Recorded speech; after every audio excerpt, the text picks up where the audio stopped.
Jingle bells, jingle. Oh shit, I'm recording. Hey guys, and welcome to season 2 of Ears Adrift. Off to a real good start. We had quite a good first season aside from the pandemic, the toilet paper shortage, and majority of us teleworking, but I would say it was still a fantastic first season.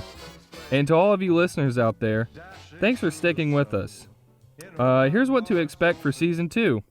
During season 2, you can expect stories of love, quantum computing, unmanned naval vehicles, and maybe, just maybe, a story about hamsters. Yes, you heard that all correctly. Anyway, without further ado, welcome to season 2 of Ears Adrift.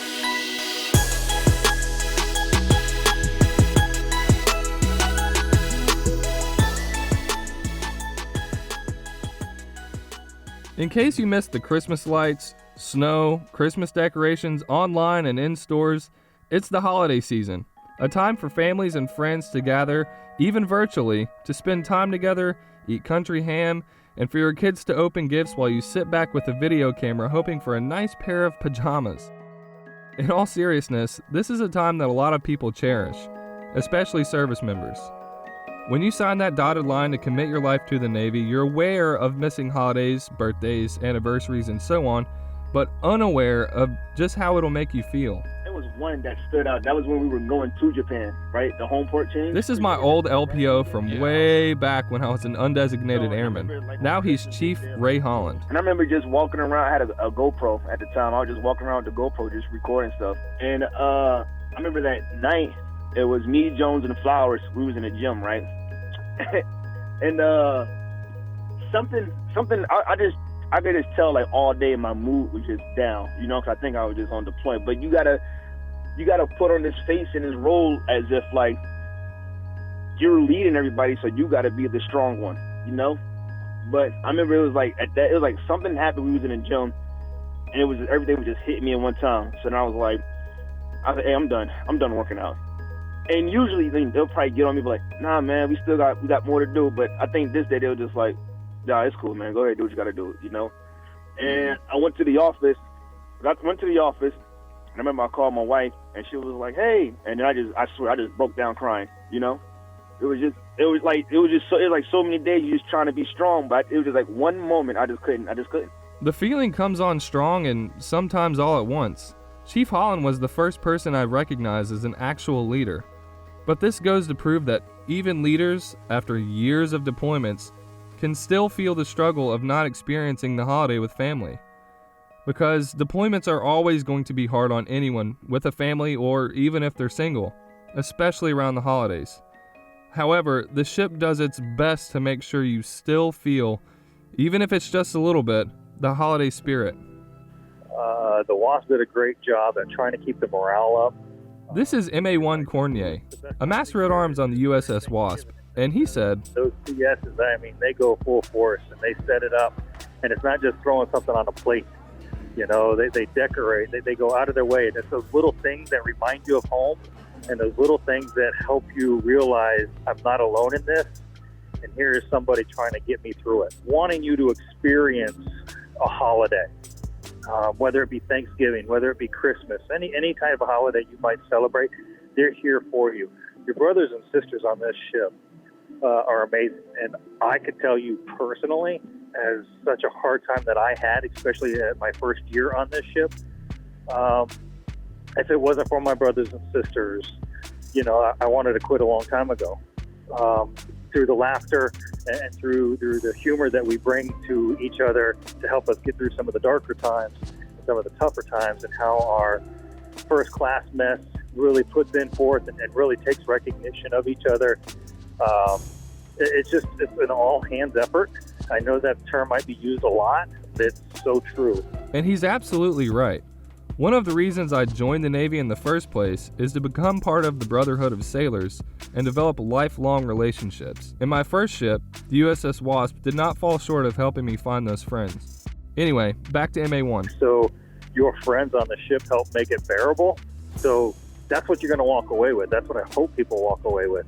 Because of course you're going to have all that negativity. You're going to have that sourpuss attitude. But I've got friends that have left this ship, and I've got friends still on this ship that keeping in touch with them is going to be very important. I'm close to retirement next year, and when I walk off this ship, I'm going to hold my head high, and I'm going to know that I've got friends and I've got people who I can stay in touch with for a lifetime. I don't know if you're starting to see a trend here about friendships and holidays or not, but to further illustrate that, I will say, like, this is my sister-in-law, MA2 Arnold, soon to be LN2 Arnold, a Master at Arms stationed in Bahrain. I would do it the exact same way. I would still choose to join the Navy. I think, honestly, we work hard. The military works hard. But, at the end of the day, whenever you sit and think about big pictures, to me it's worth it, There are some days where it's like, oh my gosh, I just want to get out of the Navy already, But do the exact same thing. And the people make it worth it. It's not really the job, I guess. So I then asked her, how important is it for sailors to take the watch during the holidays? Ultimately, you are watching out for terrorists and threats. You kind of like keep that in the back of your mind. Sometimes you do get complacent or whatever, thinking about like, oh, I have to stay and watch today. But it also, so these people can go home to their families and spend time with them. And, eventually it'll be the other way around. You know what I mean? Last year I was able to spend all the holidays with my family, and it was awesome. So I think that, it just goes part of like you said, what we signed up for. So, this is my year to kind of give back a little bit, I learned something while making this podcast. It helped me put into perspective just how important both families can be for a sailor. Your friends turn into your Navy family, and yes, I know you all hate that cliche, but it is so true. Some of your Navy family, whom you've never met, have the watch. I remember having the watch during 2 Thanksgivings and a Christmas, and at the time I thought negatively about being underway, but looking back, I only really remember the feeling my Navy family gave me.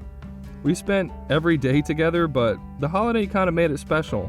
And even though we all wish we could be with our real families, we all remember the laughs that we shared before and after gorging ourselves on turkey, dressing, ham, delicious potatoes, sweet potatoes. So thank you all who were able to listen in for having the watch so that people like me and other shore duty sailors can have this time with our families. And don't forget, it's our turn next. Okay guys, that's it for this episode of Ears Adrift. Okay guys, that's it for this episode of Ears Adrift. Keep us on your radar and keep posted for new episodes each month. You can listen to us on your favorite podcast outlets, our Facebook page, www.navy.mil, or on our own website at www.ah.mil. Thanks again for tuning in. I am MC2 Livingston Lewis. Happy holidays.